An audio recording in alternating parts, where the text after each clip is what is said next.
Hey Brownsbridge, welcome back to another episode of Preparing for Christmas. My name's Tim Cooper. I'm so excited that you're taking some time to be with me today, and I am really looking forward to what we're going to be talking about today because it's just an addition or a continuation of what we talked about yesterday. You know, this final week of Advent, I really wanted to look at what a healthy soul can produce. And so yesterday we started talking about love, and we're going to continue on with that theme today because love really is the culmination of everything that we've been talking about.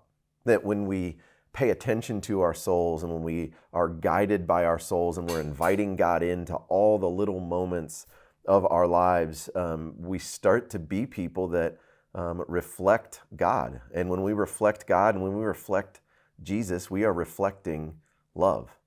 So all of a sudden we find that we're maybe more loving in a situation than we ever thought we would be, or we are all of a sudden capable of loving people that maybe have driven us nuts in the past.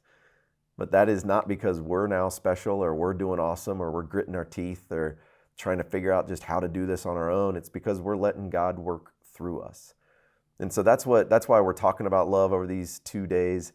And I know anytime we start talking about the ideal, like, this is what love looks like, which is what we're going to be looking at in some scripture in a minute, I know some shame and guilt can start to come in because immediately you can start thinking about, I remember that I just yelled at this person not too long ago, or I cut that person off in traffic and I wasn't very nice to them. And you can start thinking about all the reasons and all the times that you weren't loving instead of the progress that you're making and how God is working in you. So what I want to do today was actually there's a passage of scripture I wanted to read because I think it is so good in line of what we have been talking about. I think it's like the perfect verse for this. It's actually a very popular verse. You're going to recognize it as I read it, but I wanted to go back and read it a couple different times, and that'll make sense in a little bit. But this is 1 Corinthians 13. It says, "Love is patient, love is kind.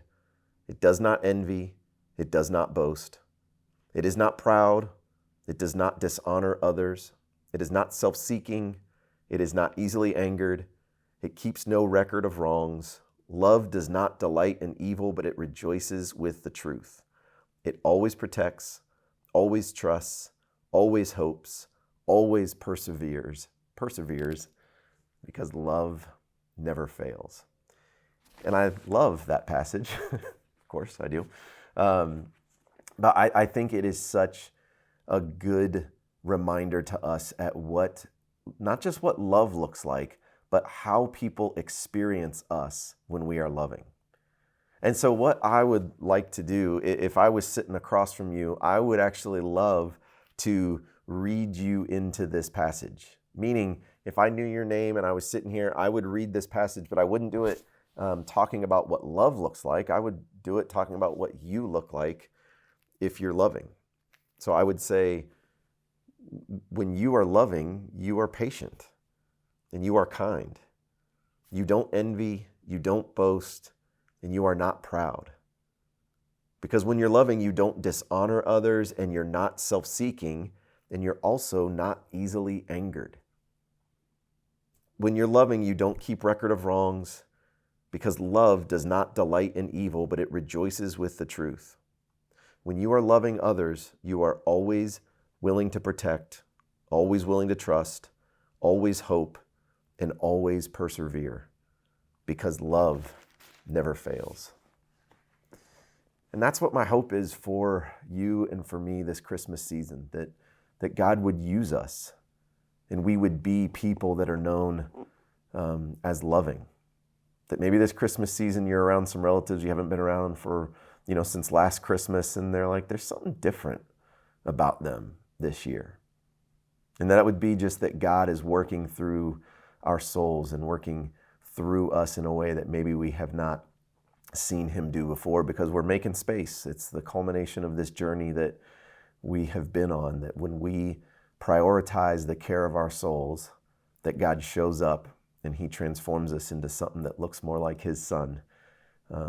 And we are able to love people in a way that we maybe never were before. So I'd love to know in the comments below if you make some time today to read yourself into that passage, what that does for you.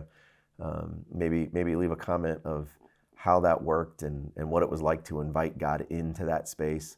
And then I will see you back here again tomorrow.